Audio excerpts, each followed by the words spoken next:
딱딱하지만은 안 할 수가 없는 것.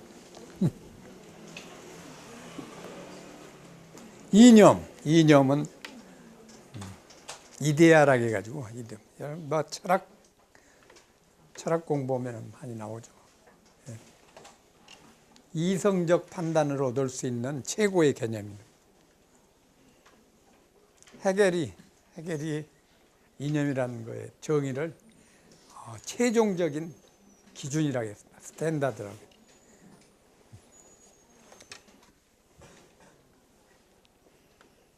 이데올로기 막 거죠. 한참 막 옛날에는 사회주의 국가, 공산주의, 민주주의 뭐 이런 쪽으로 해가지고 이데올로기에 지금도 뭐 어느 정도 뭐 좌파다 우파다 해가지고 이데올로기가 이제 어느 정도 돼 있죠. 사회주의, 공산주의, 민주주의 뭐 이런 쪽. 그 추구하는 사상 이게 이념이라고 하죠.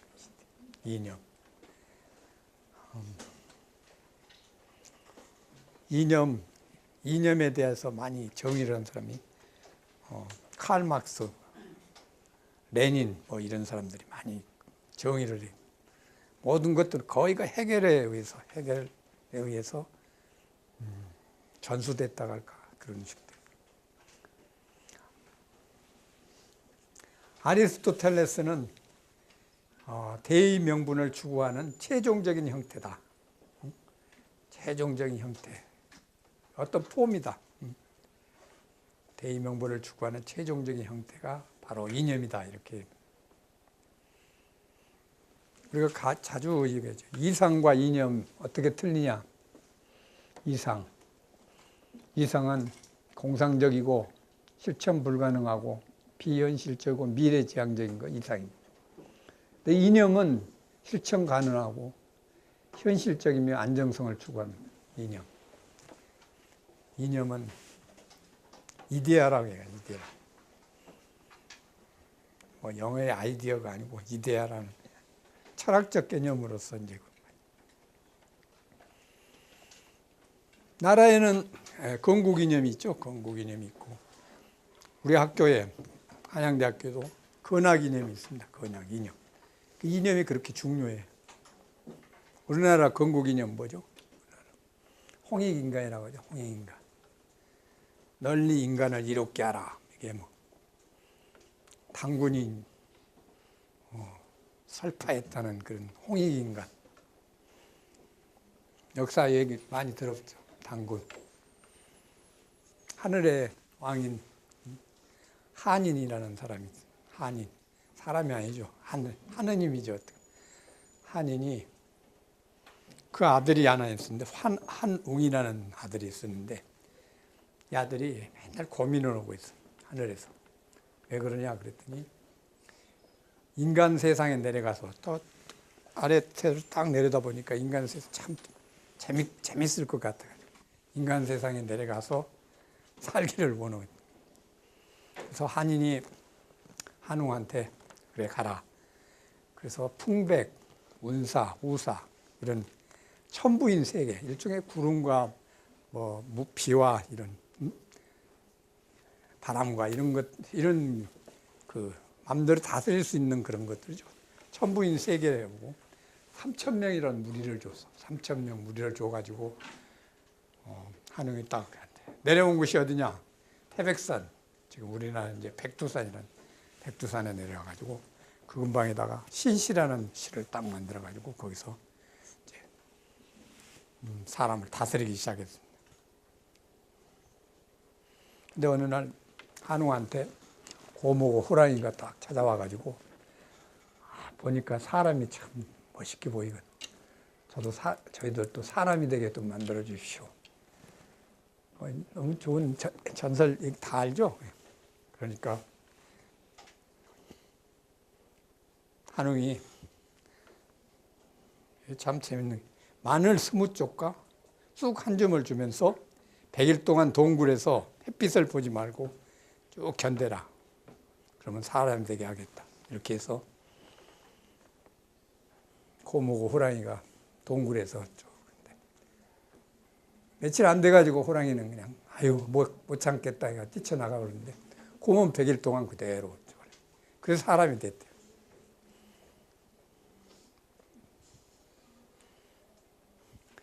인간이 된 웅녀는 웅녀죠. 고음의 여인이니까 웅녀, 웅자, 고음 웅자. 웅녀는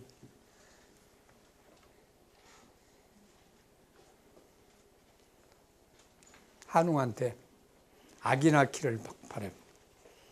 그래서 한웅이 아내로 맞아가지고 아기를 낳았는데 그가 바로 우리의 국조라고 하죠. 국조. 우리나라의 할아버지, 당군 할아버지, 당군 왕검을 낳게 된 거예요. 당군 왕검이 태어나가지고 도읍을 평양에 또 지금 평양에 나라를 정하고 고조선이라는 나라를 만들었어요. 그리고 1500년 동안에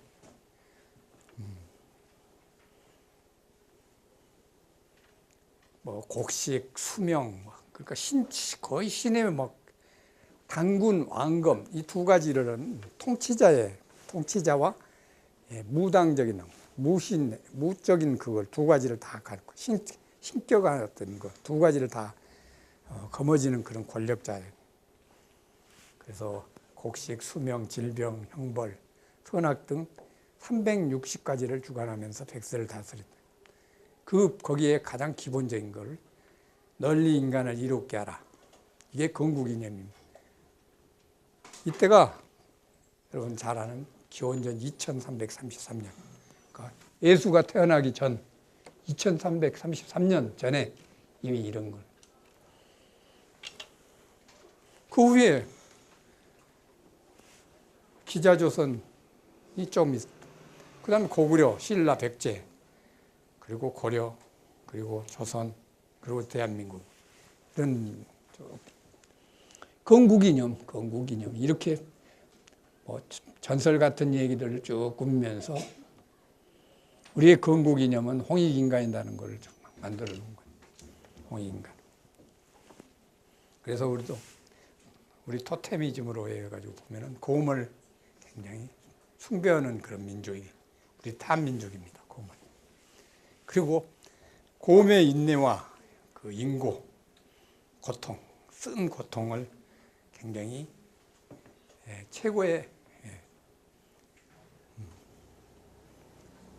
뭐랄까 표징으로 이렇게 만들어진. 그래서 뭐 우리 어머니상 하면은 인고의 그런 걸 참으면서 뭐 시부모한테도 뭐 모든 사람한테 참으면서 하는 그런 쪽으로 웅녀의 후손이니까 그럴 수밖에 없다는 거 이렇게 하고 있죠. 그래서 토테미즘, 고음을 숭배하는 그런 민족이 된 과정. 그리고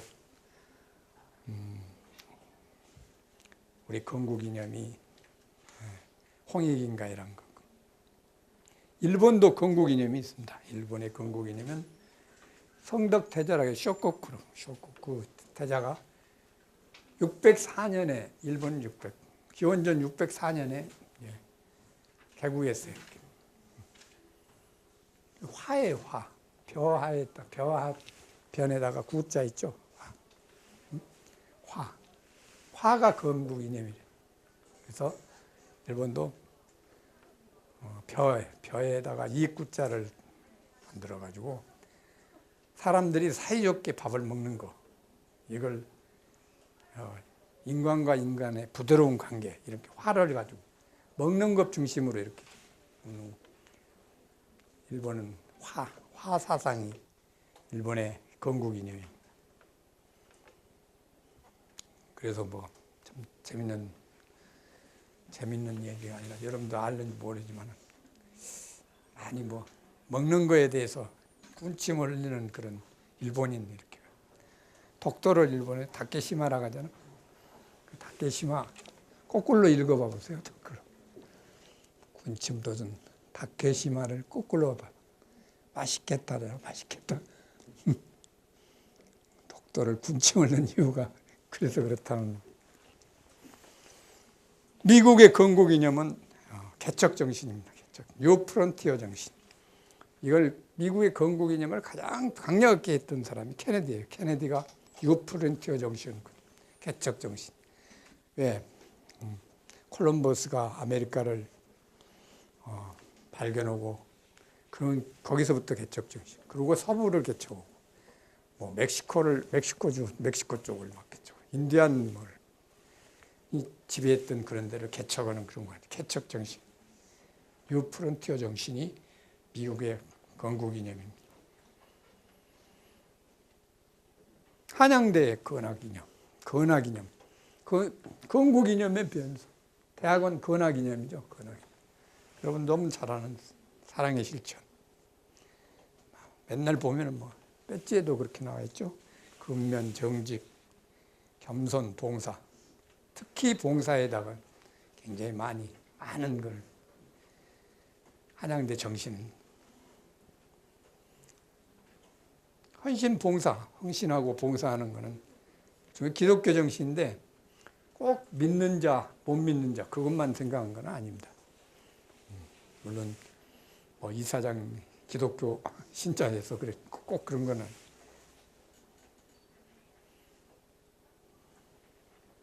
얼마 전에 작년인가 뭐 사회 봉사한다 해가지고 70일간 뭐 헌혈 해가지고 5,800명인가 뭐 헌혈 참여했던 대단한 점.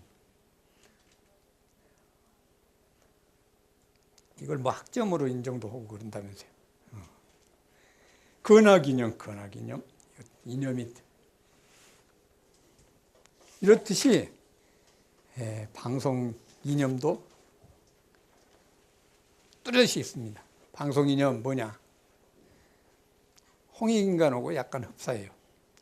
문명에 이긴 방송은 크게는 인류 복지와 평화 유지에 기여하고 적게는 일상생활의 편의와 오락을 제공한다. 이게 방송 이념이라고 합니다. 문명에 이긴 방송은 크게 인류 복지와 평화 유지에 기여하고 적게는 일상생활의 편의와 오락을 제공한다. 그래서 좋은 방송은 뭐냐?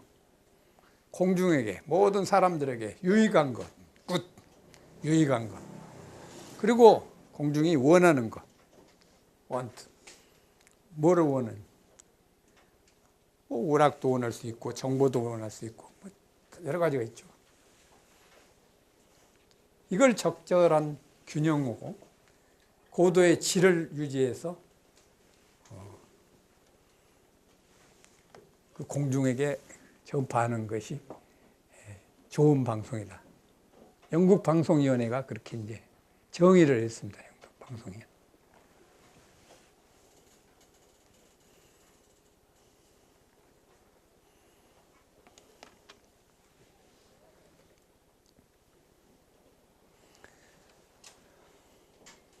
공공성의 정의는 어디서부터 시작했냐? 1920년 방송이 시작되고 1920년대 라디오 방송 KDKA가 시작됐죠. 그리고 나서 1924년에 후보 대통령이 전국 라디오 회의에 연설해서 한 얘기, 공공성을 정의하는 참 중요한 얘기를 했어요. 그때 어땠냐면 700개가 넘는 방송이 다 막 상업방송식으로 상품을 선전하는 또는 막 이익을 위해서 막 하는 그런 방송이 700개가 생겼어요. 1920년 이후에부터 24년 이후까지 34년까지 700개가 넘는 방송이 생기자마자 이게 큰일 났구나 해서 후보 대통령이 1924년 전국 라디오 회의 연설에서 이런 얘기를 했습니다. 개인적 광고를 위한 사업이나 특정 개인의 오락 사업이 아니고 국민 재산과 대중이익의 신탁에 부응한 공공사업이 방송사업이다. 일종의 사익을 위한 그런 건 아니다. 공공을 위해서 만들어져야 된다. 그래서 1927년에 통신법이 생겼습니다. 이 통신법에 의해서 공익과 대중의 편의를 위해서 방송은 존재해야 된다. 이런 식으로. 그래서 굉장히 까다로운 방송업자는 경력, 계획, 시설, 기준 설정 이걸 해서 심사, 허가, 감독을 위한 행정기관에 그걸 내야 되는 과정이에요. 후에 이제 FCC가 됐는데 연방통신위원회 FCC가 됐습니다. FCC는 1934년에 이제 정식으로 만들어졌습니다. Federal Communications Commission, FCC. 그래서 일부 슈랑 같은 우리 그 방송학자, 유명한 언론학자는 방송 경영자는 대학 총장과 인류 기업체 사장 자격을 겸비한 훌륭한 사람이어야 한다. 이렇게 정의를 내렸어요. 대사회적 사명이 투철한 자, 이런 사람이야 방송을 경영해 올 수 있다. 이렇게. 그래서 후에 보면은 경력이나 심사에서 경력이나 이런 거에 굉장히 중요시해요. MBC를 창설한 데이빗 샤노프는 대중의 예술적 가치를 향유할 수 있는 그런 방송이 되어야 된다. 방송은 다수의 관심을 끌어야 하고 사회 복지를 증진시켜야 하며 교양 있는 시청자도 무시해서는 안 된다. 방송은 거의가 그때 DJ 프로그램들이 주종을 이루고 약간 저소가 달까 이런 방송이 됐었습니다. 방송이 나가고 라디오에서 계속 그렇게 했어요. 그러니까 교양 있는 시청자, 교양 있는 청취자도 무시해서는 안 된다. 이렇게 정의를 했어요.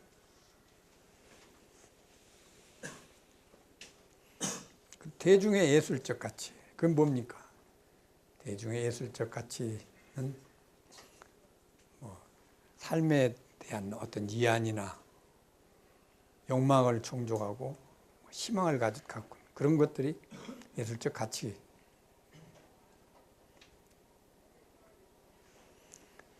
자, 다음에 공공성의 근거. 공공성의 근거는 과연 그럼 뭐냐? 방송의 소유권은 국민이죠. 그리고 방송 전파는 공기와 꼭 같습니다. 영토 영해가 국민의 것이듯이 영공의 전파도 국민의 것이다. 근데 이게 참 저건 게 전파 자원이라는 게 딱 제한돼 있어. 마음대로 쓸 수 있는 건 아니야. 공기는 마음대로 쓸 수 있을지 몰라. 전파는 그렇지 않아. 매체별, 지역별 주파수 배정을 해야 될 과정입니다. 그래서 서로 상대 전파를 이렇게 간섭하니까 그런 거죠. 어떤 전파에 어디서 어디까지 그 사이클은 누구 거다 이렇게 제한을 둬야 될 과정입니다. 그래서 지금 ITU라고 국제방송통신위원회라는 게 국제방송 우리 방송통신위원회가 아니고 국제방송통신위원회라는 게 있어가지고 거기서 ITU가 주파수를 배정합니다.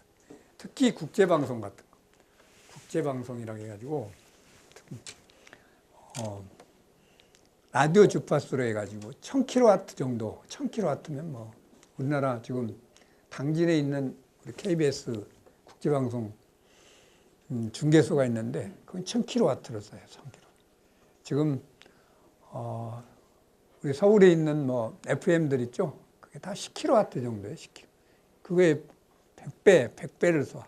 뭐 어디까지 가냐? 거의가 저쪽 덴마크, 스웨덴, 저쪽 북구라파까지 다 들려요. 그게. 여기서 쏘면 그대로. 1000m, 1000km 이내, 뭐 1000km 이내는 이제 뭐 그보다는 더 작겠지만은 1000km 이내의 주파수들을 서로 간섭을 안 하게 만들기 위해서 주파수 배정하는데 1년에 한 번씩 주파수를 배정합니다. 3개. 그래서 한국의 KBS만 국제방송을 하고 있죠. 국제방송을 KBS는 몇 사이클에서 몇 사이클까지의 주파수를 배정한다. 일본은 얼마까지 이런 식으로 주파수를 배정은. 그래서 제한성, 전파의 제한성 때문에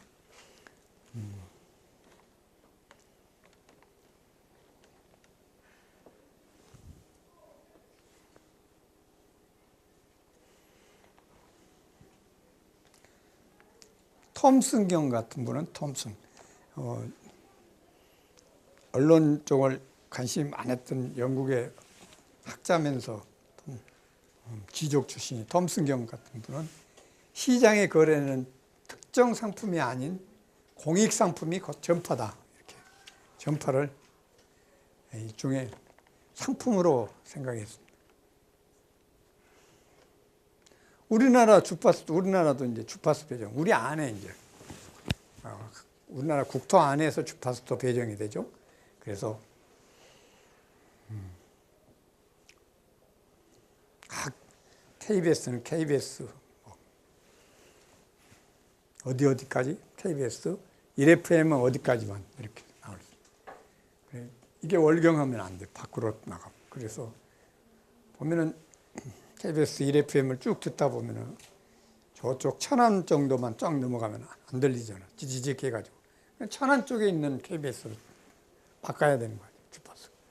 주파수를 다 그런 식으로 배정을.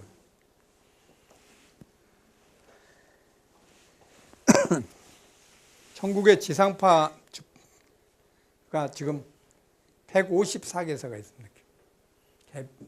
KBS, MBC, SBS 이걸 이제 받는 지역 방송들 있죠. 그래서 텔레비전이 2개. 그러니까 부산 문화방송, 목포 문화방송 뭐 다 따로따로잖아요. 그런 식으로 TV만 50개, 라디오가 102개, 라디오가 102개. 그래서 KBS 하는 목포 방송, 부산 방송, 라디오 따로따로 다 주파수 따로따로 다 받죠. 그런 식으로 해가지고 지상파가 154개사예요.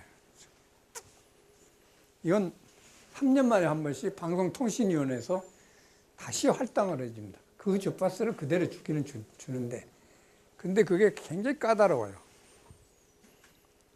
까다로워. 혹시 심의에 저촉된 것들 뭐가 있다 하면 허가를 취소할 수 있습니다. 그래서 취소된 것도 한두 번 있었어요. 그러나 많지는 않은데 3년 동안에 굉장히 각 방송에서는 그걸 방송통신심의위원회 어기지 않도록 이렇게 굉장히 노력하고 3년에 한 번씩 바꾸니까 허가가 취소돼 버리고 보류돼 버리면 완전히 끝나잖아. 보류된 게 옛날 경인방송이라는 텔레비전과 라디오를 했던 경인방송이 노조가 막 하고 난리를 꾸며가지고 결국은 허가 취소돼 버린 거예요. 취소돼가지고 다시 이제 딴 사람이 경영권을 갖고 방송하게 되긴 됐지만은 하여튼 그런 식으로 주파수 배정이 굉장히 까다로운 과정이에요. 이거는 전파 자원의 제한성 때문이라는. 그 다음에 국가 이익적 근거.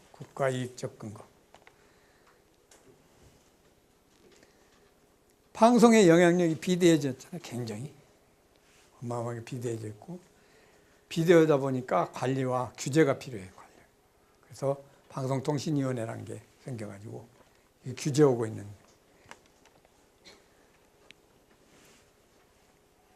미국에서 중학교 졸업 때까지, 미국에서 중학교 졸업 때까지 학생이 교실에서 16,000시간을 교육을 받는데, 근데 그것보다도 2,000시간 더 많은 18,000시간을 TV를 시청하는 시간이에요. 중학교 졸업 때까지. 그러니까 2,000시간이 더 넘게 어린 아동들은 텔레비에 더 많은 시간을 발휘하고 있다.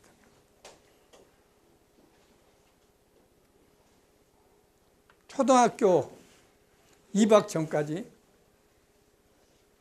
학자에 의하면 3만 번 이상의 TV 살인이나 또는 살인에 대한 뉴스를 보고 듣는다는, 미국에.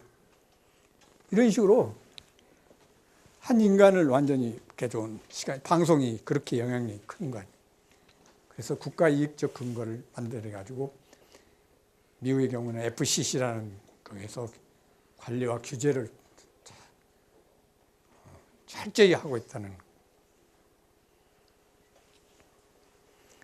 다음엔 국민이익적 근거예요. 국민이익적.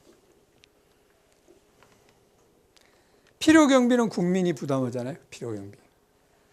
우리는 수신료를 계속 내고 있고 광고를 하고 있는데 광고 자체도 국민의 돈. 그렇잖아요. 국민의 돈이죠. 작년에 방송 광고가 3조 2천억이었어요. 3조 2천억. 방송으로만 나가는 광고가. 3조 2천억 중에서 KBS, MBC, SBS가 77.3%인 2조 6천억을 가져가고 2조 6천억. 그리고 나머지가 방송 채널 사업자, PP 있죠? PP들이 갖고. 그리고 종편이 종편이 한 2,500억, 한 3천억 작년에 3천억 정도 가져갔네요. 그리고 SO라고 각 지역에 있는 케이블 방송사 있죠. 이렇게 해가지고 나머지 22% 정도를 방송 채널 사업자나 종편이나 SO들이 가져가고 나머지 그 많은 것을 다 KBS, MBC, SBS가 다.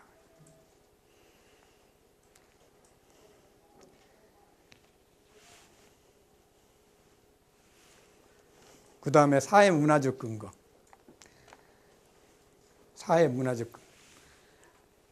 라이프 스타일이 완전히 변해가지고 일상이 돼버린 게 텔레비 시청이 돼버렸어요. 그렇잖아요. 텔레비 시청이 모든 사람들한테 거의. 최고 많은 7시간을 보는 것도 7시간 하루에. 그렇게 많은 사람. 그러나 아무리 뭐더라도 1시간 정도는 일주일에 7시간, 1시간씩 거의 보는 걸로 그렇게 텔레비전이.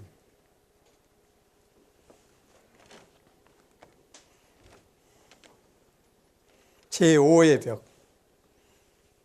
고독을 해소하고 임장감을 갖고 친밀성을 갖고 체험성을 갖고 제5의 벽.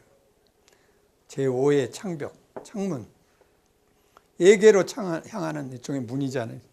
텔레비전 예부로 향하는 창이랄까? 예부를 엿보는 창이랄까?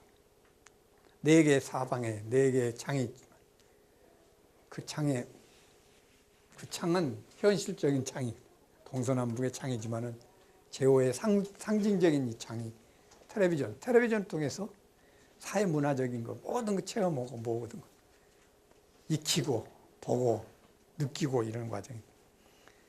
이런 전파 자원의 제한성, 국가이익적 근거, 국민이익적 근거, 사회문화적 근거, 방송의 어떤 소유권 이런 걸로 해가지고 공공성의 근거가 된 과정입니다.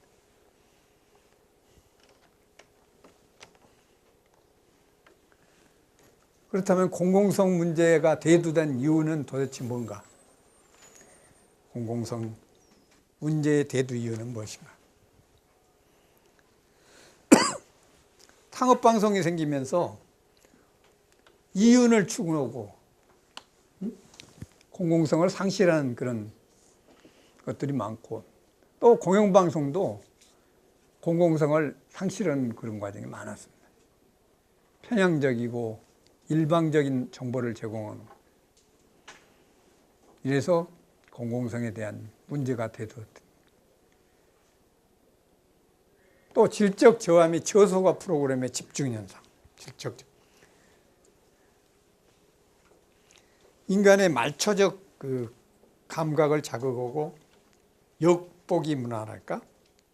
에로 영화 같은 엿보기 문화 이런 것들로 질적 저하된 프로그램의 질적 저하도 또 저소가 된 프로그램들.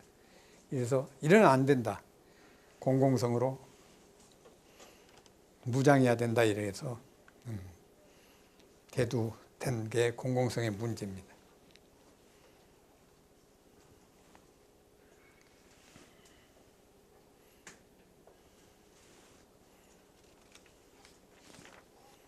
아까 얘기했던 그 톰슨경 같은 분이 몇 가지 광고주는 광고를 통해서 사회에 공헌하고 한다고 말하고 있지만 그건 착각이다. 그렇지 않다고 해요. 풍요는 방송업자가 누리지 일반 시민은 브라운관 속의 풍요를 구경할 뿐이다. 프로그램의 문화적 요소는 극히 희박하고 문화적 요소는 확인을 해야 돼. 그래서 거기가 팔리지 않는 나쁜 시간, 심야 깊은 시간에 거기다 그것도 변두리에 그냥 겨우 명맥을 유지하는 그런 식으로 문화적 요소를 갖는 좀 문화 예술적인 그런 프로그램들은 심야에다가 다 편성해버리는 그런 거. 이게 문제다. 이래서 제재와 또는 규제를 만들어 가지고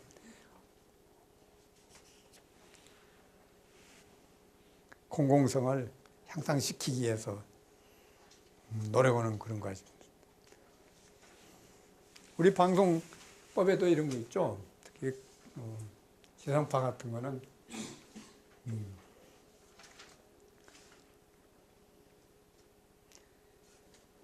오락 프로그램은 30% 이상을 하지 말아라. 막 이런 것들.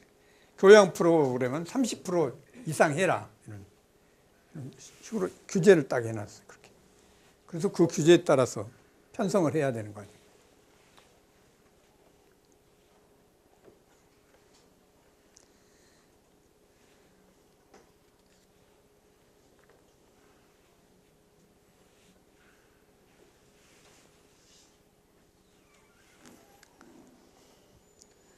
방송의 역기능.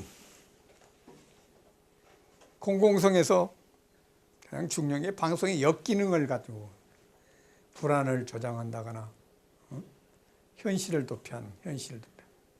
얼마 전에도 막 우리 몇 년, 2, 3년 전에 천안함 사건 났을 때 막 방송국 일부 방송에서도 막 전쟁을 해야 된다. 당장 같이 뭘 해야 된다. 막 불안 조성하게 만든.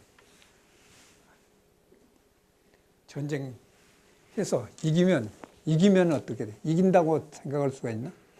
근데 그 피해라는 거는 생각 안 하고 막 그런 식으로 불안을 조성하는 거야. 그리고 너무 현실 도피적인 막 그런 특히 드라마 같은 데에서 너무 그런 말도 안 되는 얘기들로 계속 저기에서 사람들을 상상의 세계로 그냥 막 만들어주는 그런 과정도 있잖아요. 이런 방송의 역기능들입니다. 방송 경영과 편성은 상업성과 공공성의 야누스적인 형태다. 상업성, 광고는 해야 되고 시청률도 올려야 되고 그러면서 공공성은 발휘해야 되고 이래서 야누스적인 형태. 야누스가 뭡니까? 야누스. 두 얼굴에서. 두 개의 얼굴 가진 신이죠. 두 개의 얼굴 가진 신. 그러니까 1월이 제뉴얼이라고 해서 그 야누스에서 나왔. 1월 보면 두 개의 얼굴이. 12월 과거의 그걸 다 보는 1월 과거를 볼 수 있잖아. 12월, 11월 작년을 쭉 볼. 앞을 보려. 앞. 2월, 3월, 4월 다. 두 개의 얼굴로 야누스.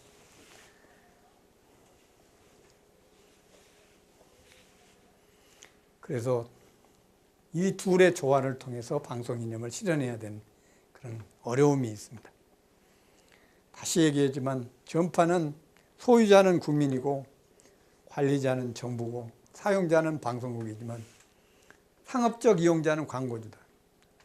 이 조화, 이거의 조화가 공공성 문제 대를 이후에 가장 중요한 역할이다. 그렇게. 그래서 공공성을 발휘하기 위해서 미국의 FCC, 아까 얘기했던 FCC에서 편성 원칙을 쭉 한 게 있습니다. 편성 원칙. 블루북이라고 해가지고 청서, 백서 이런 걸 발행하죠. 그래서 프로그램을 통한 공공성을 발휘하기 위해서 미국은 청서, FCC가 청서를 위해서 편성 원칙을 정했습니다. 대중의 여망을 조화 있게 균형해야 한다. 대중의 여망을 조화 있게 균형해야 한다. 밸런스를 가져야 된다는 얘기죠. 적극적으로 앞장서려는 태도를 지닌다. 적극적으로 앞장서는 태도. 진보적인 태도, 일종의 진보적. 스테레오타입을 극소화한다. 스테레오타입. 보수적인 어떤 성격이죠. 보수 스테레오. 그러니까 옛날부터 전통적으로 내려왔던 그대로 그렇게 하려는 것을 극소화시킨다. 완전히 없애지는 않지만은 그런 타입을 극소화시켜야 한다. 소수자를 경시하지 말아야 한다. 소수자를 경시하지 말아야 한다. 소수자, 어떤 사람들? 소수자. 장애인들이나, 그리고 미국 같은 데서는 다민족이잖아요. 다민족. 그리고 흑인이 적으니까 흑인. 이런 소수자들을 경시하지 말아야 한다. 그리고 비영리적 기관과 단체를 위해서도 봉사해라. 비영리적인 단체와. 그렇죠. 뭐 제일 가까운 얘가 뭐 유엔이나 이런 거 비영리 단체잖아. 그들을 위해서도 봉사해야. 시청률 높은 다른 방송국의 프로그램을 모방하고 배경한다. 이게 중요한 거. 그래서 텔레비전에 뭐 에미상이니 뭐 이런 걸 만들어 가지고 실험적이고 그리고 고급의 프로그램들한테 시상도 하고 그렇고 시청률에다 너무 연연해 가지고 남의 프로그램을 모방하는 것을 굉장히 철저하게 배겨가는 거.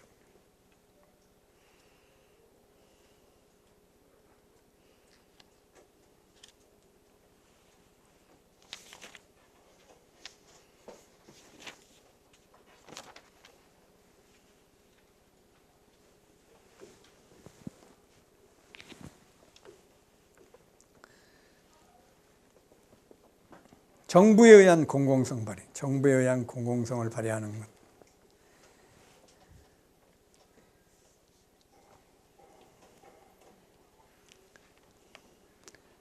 각국의 규제기관을 보면은 이 정부에 의한 공공성을 발휘하는, 정부가 하는 게 아니라 정부에서 바로 하면은 여러 가지 이제 부정이 있어가지고 정부가 아닌 어떤 규제기관을 만들어가지고 아까 얘기했던 미국 같은 FCC 페더럴 커뮤니케이션스 커미션, 이 미국 1934년에 미 연방 통신법에 의해서 설치됐습니다. 미국의 통신 정책을 총괄하고 5인의 상임위원으로서 대통령이 임명하되 통일정당 소속 인물이 3인 이상이 될 수 없다. 이렇게. 그러니까 야당한테도 배정을 해주는 그런 쪽입니다. FCC가 있고 프랑스는 방송과 통신이 이원화됐습니다. 그래서 방송은 CSA가 통신하고 통신은 ART가 통제하고 있습니다. CSA는 총 9명의 상임위원으로 구성되며 대통령 3인, 상원의장 추천 3인, 하원의장 추천 3인으로 이렇게 해서 지정됩니다. 영국은 2003년에 새 통신법에 의해서 ITC란 방송위원회가 있었습니다. 영국에. 그리고 OFTEL이라고 해가지고 업텔, 통신청이 있었고 그 다음 OFT라고 해서 공정거래청 그리고 RA라고 해가지고 라디오 방송위원회 그리고 BSC라고 해서 방송기준위원회 이렇게 해서 5개 조직을 합해가지고 오프콤이라고 해가지고 Office of Communications 오프콤이라는 것을 만들었어요. 여기에서 이제 모든 것을 다 관장합니다. 기업의 이사회랄까 그걸 차용해가지고 비상임 의장, 의장은 비상임이 그리고 이사 5인과 CEO 1인으로 구성한 오프콤의 영향력이 어마어마하게 쓴 거예요. 5개 조직이 합해가지고 오프콤입니다. 영국 팀들이 벌써 이걸 연구했을 거예요. 오프콤에 대한 연구. 그래 한국은 통합기구 설치법에 의해서 위원장 1인, 부위원장 1인, 상임위원 3인으로 총 5명으로 구성한 일종의 방송통신위원회를 만듭니다. 2명은 5명 중에 2명은 야당에 배분해가지고 대통령이 임명하는 걸로.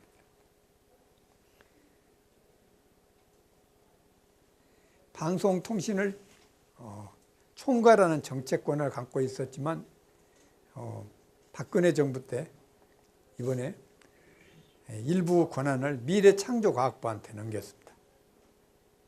그리고 정부기관이 아닌 관계로 문화관광부, 공정거래위원장, 미래창조과학부 장관, 통일부 장관 이런 다른 정부기관하고 합의 또는 협의 규정을 두게 됩니다. 그리고 방송심의는 방송통신심의위원회라는 걸 따로 만들어가지고 거기에서 이제 관장하도록 이렇게 했어요. 독일은 KEF라는 거를 만들었어요. KEF가 16개 주에서 파견한 16명으로 구성합니다. 굉장히 까다로워요, 여기는. 방송을 관장한 기구가 굉장히 까다로운 게 뭐냐면,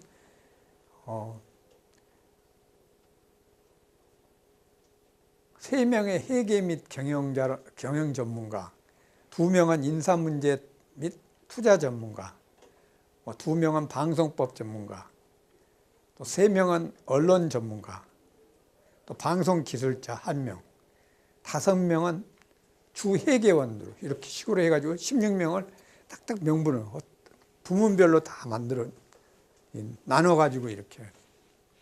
그래서 규제를 방송을 규제하고 있는.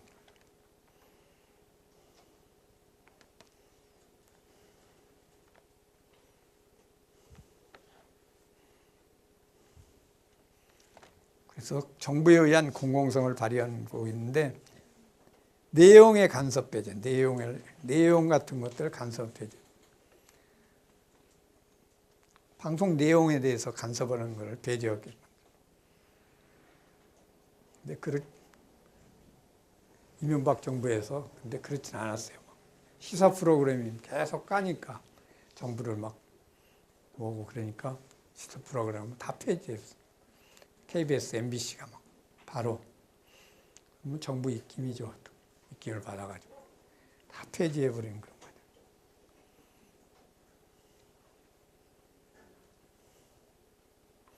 통제와 감시 배제, 통제와 감시 배제. 통제와 감시 쪽은 방송통신심의위원회에서 이제 쭉 감시하죠. 프로그램들 막. 여기서도 여러 가지 문제점 많아가지고 막 서로 야당 그 어떤 방송심의위원회는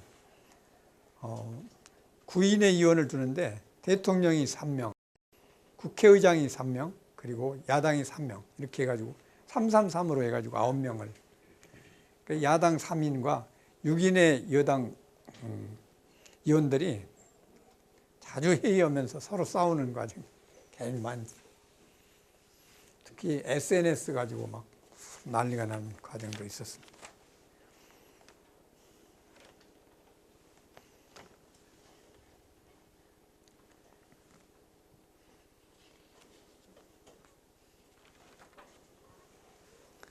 자, 방송 이념과 목표. 방송 이념과 목표는 우리나라 쪽으로 이제 가고 우리나라 방송 이념과 목표는 아예 딱 정해져 있어요. 우리나라 방송법에. 방송은 인간의 존엄과 가치 및 민주적 기본 질서를 존중해야 한다. 방송은 국민의 화합과 조화로운 국가의 발전 및 민주적 여론 형성에 이바지해야 하며 지역 간, 세대 간, 계층 간, 성별 간의 갈등을 조장하여서는 아니 된다. 이렇게 방송법 제5조 1항 2항에서 이렇게. 그 다음 방송은 성별, 연령, 직업, 종교, 신념, 계층, 지역, 인종 등의 이유로 방송 편성에 차별을 두어서는 안 된다. 방송은 상대적으로 소수이거나 이익 추구의 실현에 불리한 집단이나 계층의 이익을 충실하게 반영하도록 노력해야 합니다. 방송은 지역사회 균형 있는 발전과 민족문화 창달에 이바지해야 한다. 방송법 6조에 이렇게. 이런 식으로 복지 증진, 국가 목적의 달성, 문화의 보존과 육성, 도덕적 규범의 강화 이런 식으로 공공성, 공익성을 아예 주창하고 있습니다. 처음부터. 이게 방송이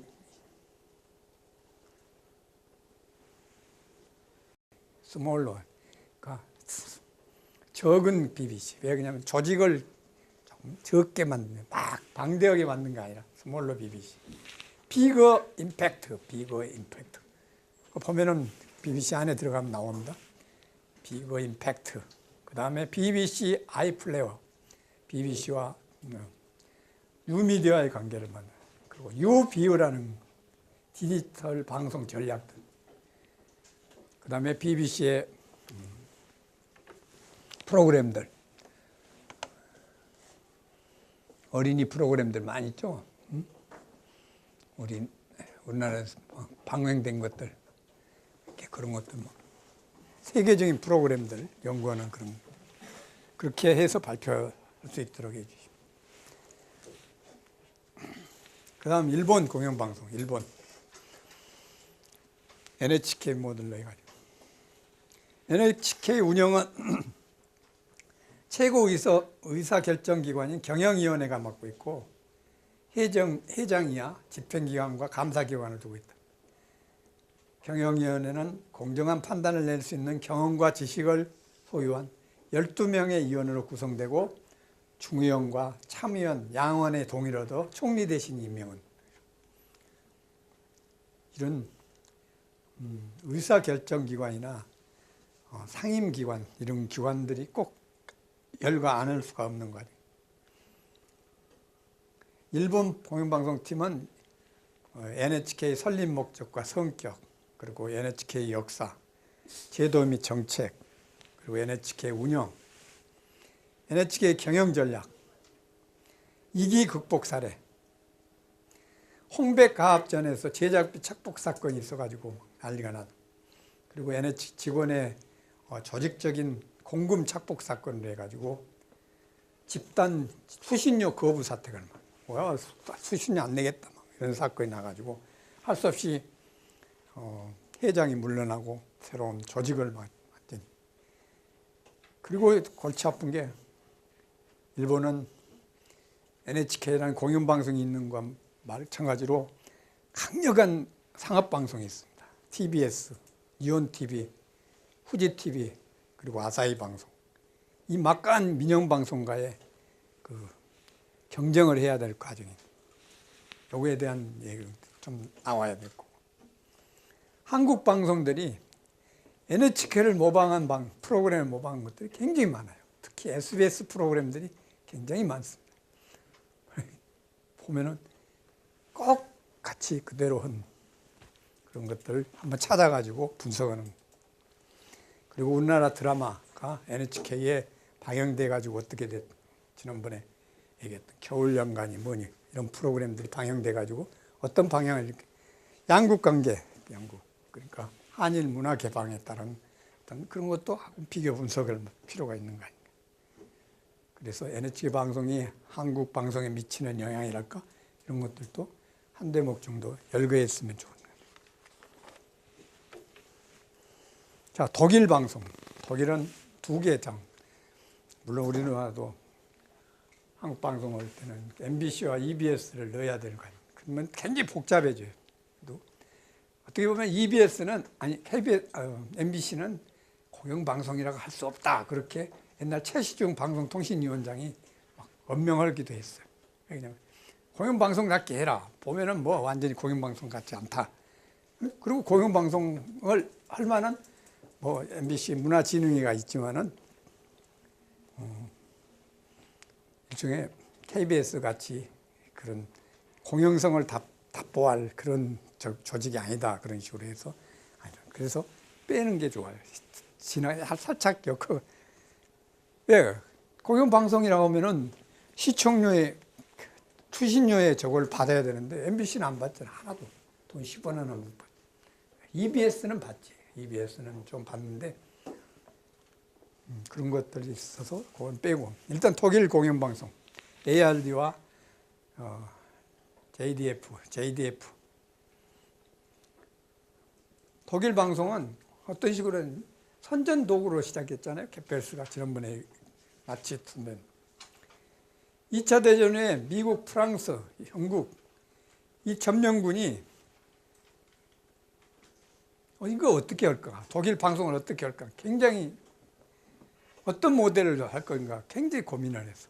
그리고 각 이치를 점령했잖아요. 미국이 점령한 군, 프랑스가 점령한 군, 영국이 점령한 군. 지역에 따라 다 틀리잖아요. 이렇게 미국은 상업방송, 자기네가 상업방송을 하니까 민영방송 체제로 해가지고 광고를 해서 그렇게 운영하려고 했어. 근데 전쟁이 완전히 폭격만 받아가지고 무슨 기업이 있나? 광고할 만한 기업이 없잖아. 안 됐어. 할 수가 없어. 아니, 상업방송 할 만한 사람이, 아니, 기업이 없으니까. 프랑스는 국영방송 체제로 하려고 했어. 그랬더니 가만히 생각해보니까 나치 독일의 그 망령이 그대로 태산하는 국영방송 해버리면 똑같이 개펠스가 했던 식으로 나올 거 아니야? 아니다. 또 바꾸했지. 영국, 공영방송, BBC 체제.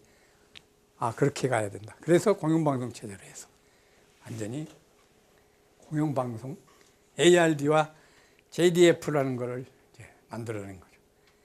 ARD는 독일 공영방송협회 11개 계열 방송국으로 참 독특한 나라예요. 여기. JDF는 각 주가 공동사료, 각 주에 따라서 다. 그래서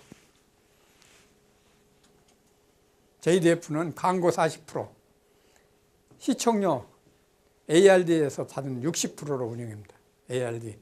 ARD가 시청료 70%를 갖고 30%만 JRD한테 넘겨주는 거예요. 지난번에 독일 방송이 최우수 저거가 된 과정은 아니면 분당과 서독 방송을 독일 방송을 통해 본 분당과 분당에 처한 그 나라의 방송의 역할 이런 식의 주제로 만들었어요. 우리나라하고 너무 같잖아요.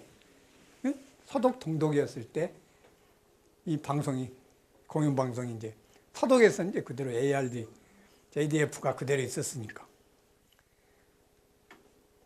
얼마나 방송의 역할이 컸냐. 서독에서 모든 프로그램들이 동독 사람들은 동독의 방송국 프로그램을 보지 않고 듣지도 않고 거의가 서독 프로그램을 봤어. 다 너도 나도서. 왜? 우리나라 같이 NTSC 오고 파일 방식이 틀린 게 아니라 똑같은 파일 방식이야. 같은 파일 방식이니까 마음대로 시청할 수가 있는 거죠. 그래서 다 동독 사람들은 서독 방송을 보면서 또 서독 방송이 재밌고 특히 서독 방송에 광고를 보면은 광고가 안 나오잖아요. 동독 방송에 광고가 없어요. 광고를 보면은 모든 사람들이 저 차, 저 명품, 저거 갖고 싶은 그런 욕망들. 그래서 광고를 좋아하고 서독의 프로그램들을 계속 시청. 그래서 벽이 허물어지자마자 철조망이 여러분 너도마도 다 서독 사람같이 살려고 하는 그런 과정들. 우리나라가 만약에 이렇게 됐다면 얼마나 재밌어. 나는 이랬으면 좋겠어요. 국정원장이 특별히 발표해. 우리나라 모든 방식. 파일 방식이지만은 평양방송을 우리 마음대로 보게 만들겠습니다. 마음대로 보십시오. 우리나라. 요새 만약에 그거 보면은 막 방공법 위반, 뭘 위반으로 그냥 걸려 들어가잖아. 보십시오. 그러면 우리 진짜 무슨 뭐 좌파다 뭐다 그런 거 안 해도 그 방송 보면은 너무나 북한도 그렇게 우리 방송을 만약에 봤다면 어떻게 될 것 같습니까?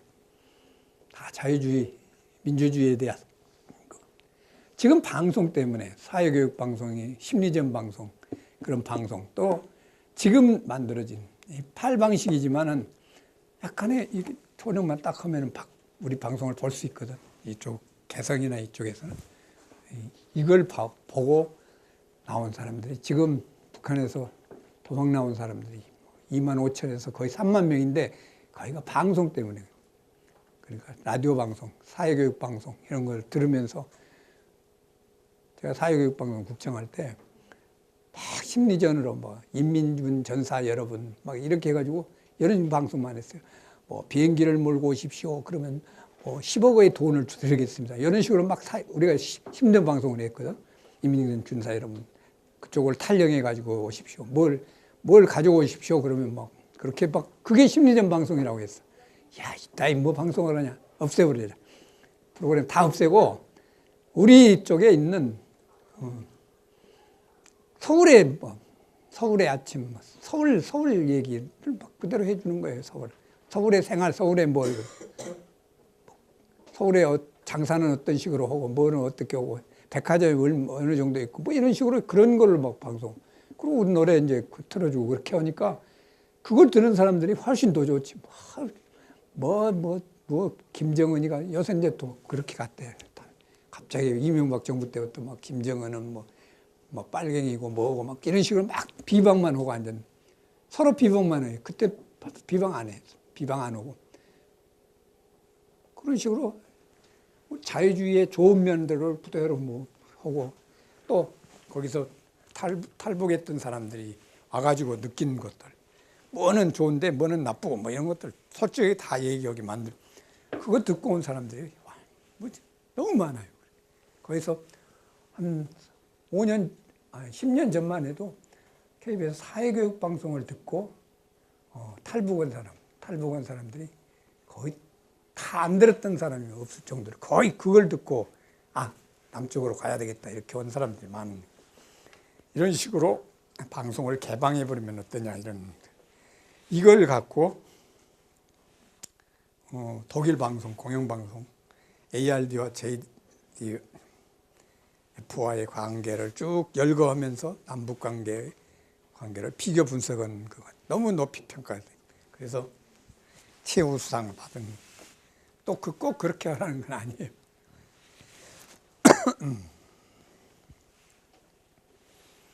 하여튼 동독의 라디오와 TV 프로그램이 거의 안 듣고 서독방송 시청에 높은 시청률 받고 이게 국경을 초월한 문화소통으로 해가지고 통일 기반을 조성한 거. 그래서 결국은 공산주의가 무너지고 거대한 자본주의 물결이 동독 사람들도 돈 버는 거에 막.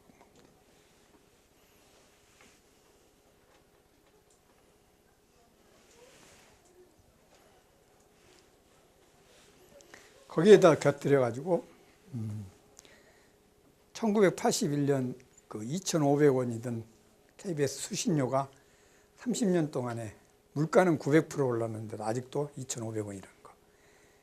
이거 하면서 KBS가 디지털 방송을 위해서 재원 마련을 위해 가지고 인상이 절실하다 이렇게 요구한 거에 대한 반박.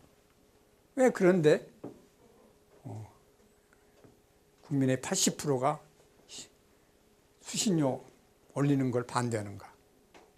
그거는 KBS가 공영방송으로 공정성과 공익성을 상실했고 방송법 제6조 2항과 5항인 차별성을 배제하고 다양성과 균형성을 실현토록 명시한 공영방송의 책무를 다하지 못했기 때문이라는데 이런 데에 출발해가지고 독일 공영방송을 이렇게 분석했어요. 같이 그것도 다 해요. 그래서 독일 공영방송의 이념과 철학 그리고 공영성 실천 사례를 열거하고 공영방송의 제도 및 운영 방식과 ARD, JDF의 프로그램 편성에 나타난 공영성 제고 방안을 계속 소개한 그런 것들이 높이 평가받았습니다. 자, 한국의 공영방송 KBS를 중심으로 해가지고 이것도 잘 했어요. 어떤 한국의 공영방송 이대로 괜찮은가 이렇게 괜찮은가. 한국 공영방송의 문제점에서부터 출발했습니다. 그때 뭐냐면은 사장 선임 때문에 굉장히 문제가 돼요. 사장 선임 자체가 그렇잖아요. 7명이 여당목이고 대통령 집권당의 몫이 되고 4명밖에 안 되는 3분의 2가 이런 과정이 되니까 모든 게 안 될 수밖에. 그래서 사장 선임 과정에서 정부의 입김이 크게 미쳐 중간 간부들의 게이트 키핑 기능이 제대로 작동되지 못하고 소수를 무시한 방송으로 사회 통합적 기능을 포기하고 당파적 저널리즘에 치우쳤으며 공영성을 일탈해 운영되고 있을 뿐 아니라 상업적이고 선정적인 프로그램이 증가되고 정치적으로는 민감한 특정 이념과 사상을 주지시키는 프로그램을 반영해서 공정성을 잃고 있다는 지적. 여기 보면은 뭐 백선엽 대장 사건, 또 이승만 사건 이런 것들이 나옵니다. 다큐멘터리를 만들었는데 다 칭송만 했어. 그 사람의 단점을. 백선엽 장군도 대단한 분이죠. 백선엽 대장으로서 평양에 제일 먼저 입성하고 6.25를 어떻게 보면 승리로 이끈 그런 장군이죠. 근데 그 사람 그것만 미화했지, 그분이 만주 군관학교 일본군 출신이라는 거에 대해서는 일체 그냥 그건 좀 문제가 있는 거 아닙니까? 물론 박정희 대통령도 그런 게 있지만 그런 출신이라는 거 그것도 어느 정도 열거해야 되는데 그건 싹 둑 빼고 이렇게 찬사 이주로만 나오니까 안 된다. 이승만 대통령도 마찬가지. 건국의 아버지고 우리나라를 이렇게 대한민국을 그 위기에서 구한 분이라는 건 알지. 그러나 독재에 대한 것도 어느 정도 해야 될 거 아니에요. 근데 그런 것들이 일부 없었던 과정이 문제가 된 이런 식의 편파적인 것들, 그런 것들이 KBS 프로그램들이 너무 편향적이다 이렇게 해서 공영방송으로서의 역할이 되지 않고 있다. 그렇게. 특히 KBS는 처음에 1973년도에 공사가 됐는데, 공사가 뭐냐면 공영방송을 하겠다 해가지고 1973년도. 근데 72년도부터 73년도 유신을 딱 선포를 한 거예요. 유신을 선포해가지고 공영방송 선포와 동시에 유신이 선포가 됐어. 사실은 처음에 KBS를 국영체제에서 일종의 공영체제로 만들 때는 NHK나 BBC 같은 방송으로 만들려고 그렇게 했겠지. 근데 유신시대가 딱 되어버린 거예요. 유신시대다 보니까 어떤 식이에요? 개발 위주의 그런 프로젝트에서 일종의 동원 커뮤니케이션으로서의 역할만 수행하는 과정이 됐어요. 사회 통합이라는 구실에 하에서 보편적인 국민문화 이런 것들은 동원적 통합음이, 그러니까 나치 이론이나 그대로 사회주의 이론이 그대로 그걸로 해가지고 쓸데없이 비판하거나 언론의 어떤 정도, 언론의 정도를 거르려면은 그건 국가를 해치는 것이요, 사회 지배계층, 반유신 세력, 반기를 드는 것으로 간주해가지고 이제 통제해서 보도 관제라고 해가지고 매일매일 뉴스, KBS 뉴스는 KBS 뉴스만 아니라 70년대 후반기에 TBC나 동아방송이나 모든 뉴스들은 중앙정보부에서 파견된 그 파견원들한테 뉴스를 보여줘요. 오늘 뭐는 이걸 톱으로 하겠습니다. 중앙정보부에서 야 이건 별로 안 좋으니까 이건 빼. 그러면 알았습니다. 빼. 이런 식으로 방송을 해요. 73년도부터 80년까지 계속 그런 식으로 방송을 해요. 보도 지침이라는 거예요. 그러니까 보도 지침. 그러니까 문광부라는 데서 보도를 지치면 보도. 이런 건 다루지 말 거. 이런 건 다루지 말 거. 이번에 무슨 사건 다루지 말 것. 그러면 절대 다루면 안 돼. 이런 식의 방송을 해왔단 말이에요. 유신에. 그러다가 80년대 후반에야 겨우 이제 민주화가 되면서 일방적 통제력 그런 것. 그리고 상주했던 그 KBS나 MBC나 상주했던 기관은 지금의 중앙정부, 이제 국정원이지, 그런 요원들이 다 철수하게 나가라 그래가지고 나갔어. 그래서 일종의 이제 통제에서 벗어난 과정이 됐죠. 그 의의는 정치적 민주화, 그리고 정당이 재편되고 노조가 출연했어. 노조가 출연한 게 큰 문제예요.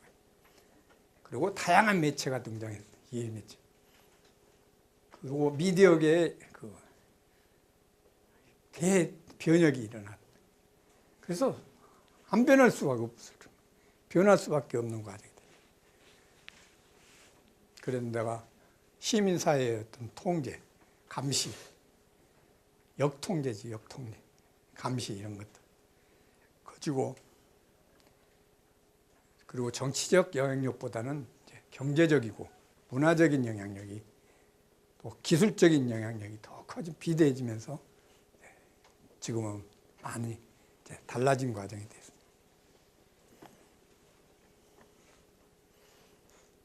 한국의 모델이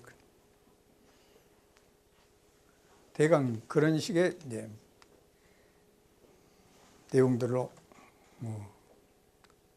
팀들이 발표해야 돼요. 자, 공영방송의 이기는 어떤 이기. 몇 번 얘기했지만 상업방송에 출연을 해가지고 돈과 시청률이 이제 최고가 되어버린 과정이 돼요. 이게 공영방송의 이기예요. 돈은 왜? 제작비 때문에.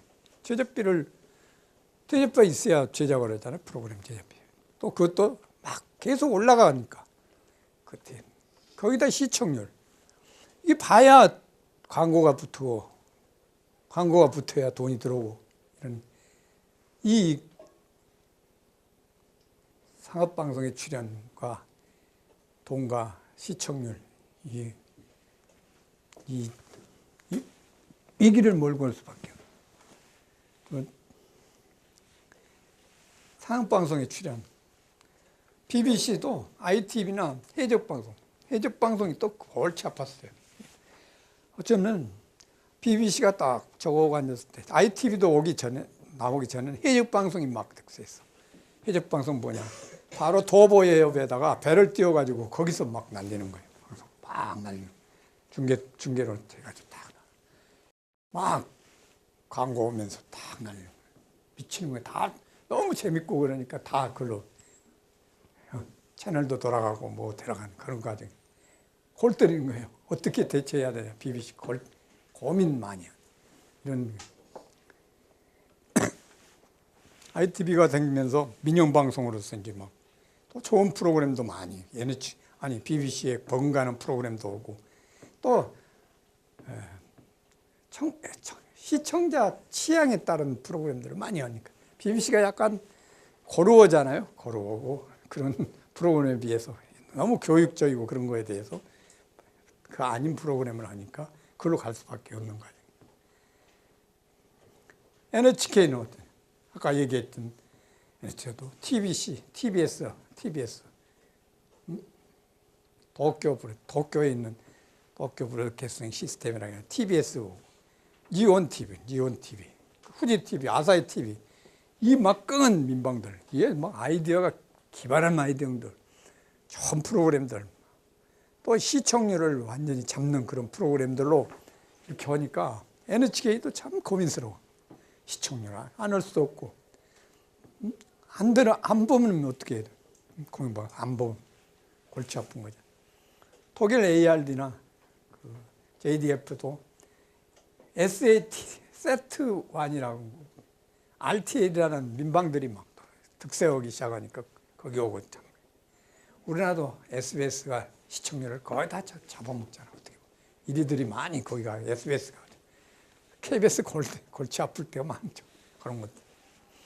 상업방송에 출연을 해가지고 돈과 시청률의 문제로 고민하고 있는 공영방송의 이기다. 두 번째, 스테레오 타이핑. 너무 스테레오 타이핑돼. 이데올leg이나 예곡 조작, 문화의 핵이라 이런 것들 때문에 공영방송이 이기다. 그 다음에 다원화 다기능화.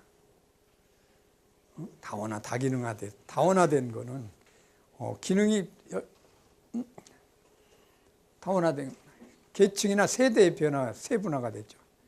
다문화 가정, 어마어마한 지금 다문화 가정 우리 다 생각해야 될 과정이에요. 다문화도.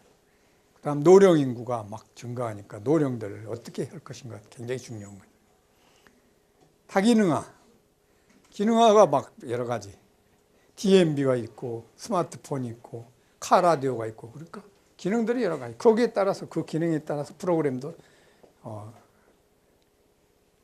어느 정도 그 취향이 맞추도록 해야 될 과정이 아니에요. 공영방송의 이계급보가 발전 방향. 디지털화와 미디어 융합.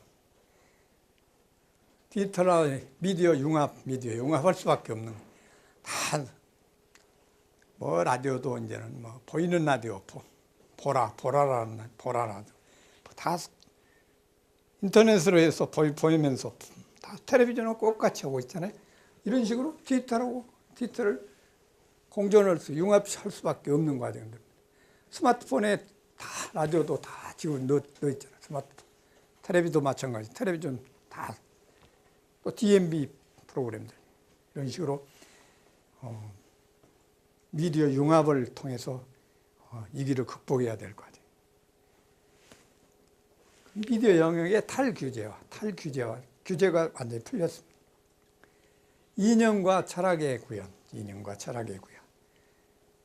이념과 철학이 완전히 좀 확실한 이제 뭐가 있어야 돼. 이념과 철학. 조직 구조 및 재원. 조직은 슬림화시키고, 조직을 막 방대하고 막 이렇게 하지 말고 슬림화시키고, 재원을 마련하기 위해서 여러 가지. 그래서 요즘 막 PPL을 갖고, PPL로 더 광고보다 더 많이 돈 버는 것도 PPL. 왜? 약간의 상품들을 갖고. 영화의 PPL 같은 거는 뭐지? 하이눈이라는 프로그램 있죠. 프로그램이 아니라 영화 있죠. 캐리 쿠폰가 나오는 영화인데. 둘이가 12시에 결투를 하기로 거기로 총을 이제 따고. 12시를 시간을 하면서 저쪽 역 광장 같은데 시계탑이 딱 있어. 시계가 착각. 11시 몇 분부터인지 막 12시를 향해서 돌지는. 근데 그걸 상품을 PPL하는 사람이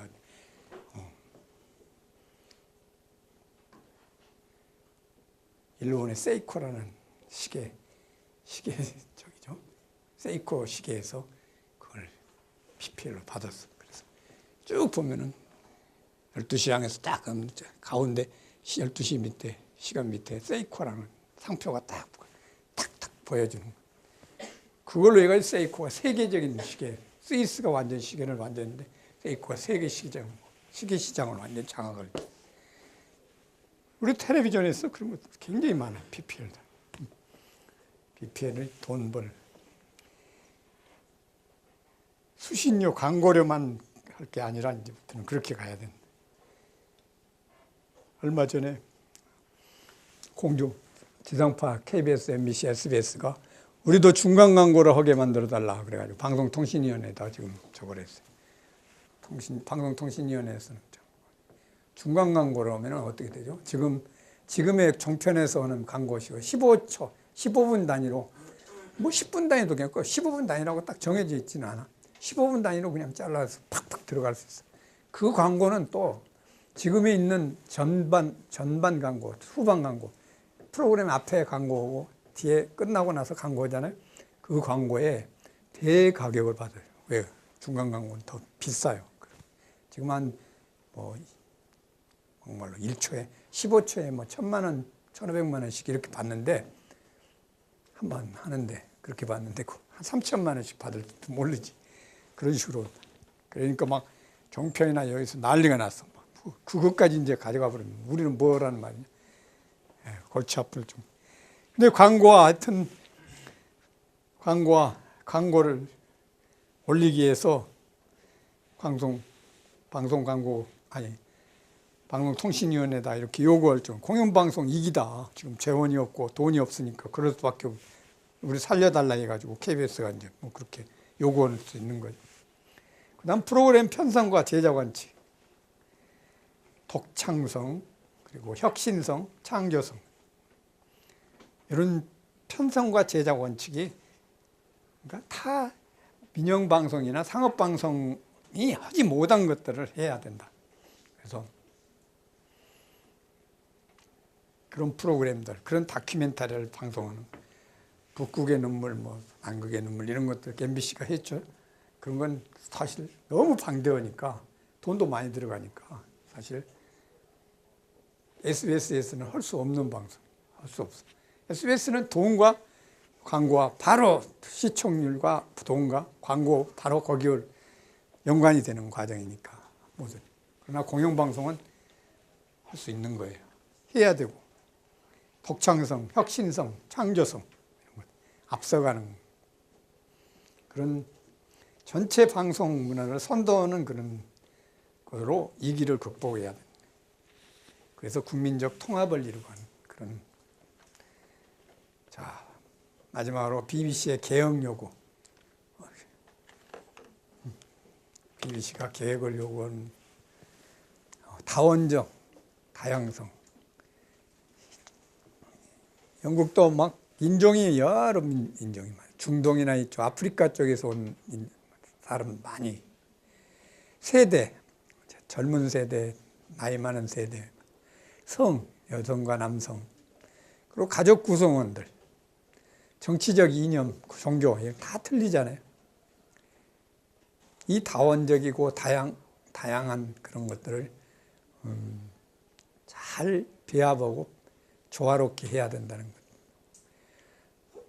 다음 다문화, 소수 인종의 증가로 해서 이 다문화, 소수 인종 융합을 시켜야 돼. 민주주의 참여 형태 변화. 선거 참여보다 요새는 시 우선이. 선거 안 해요. 다 시. 선거는 거의 안 오고 그냥 바로 시여는 그런 식이에요. 이게 문제예요. 이 변화를 간파하고 그 흐름을 이렇게 바로잡아야 된다. 자기 실현과 성취감의 변화. 우리 많은 사람들이 이제는 돈보다 웰빙 쪽이에요. 돈 버는 거 건강한 걸 최고로 치는 거죠. 웰빙. 글로벌화, 개방적이고 세계화된 글로벌화.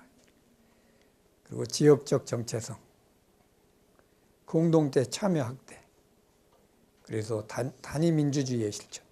이제 하나하나가 바로 한 사람 한 사람이 어떻게 방송국이라고 할 정도로 이렇게 생각해야 될 거예요.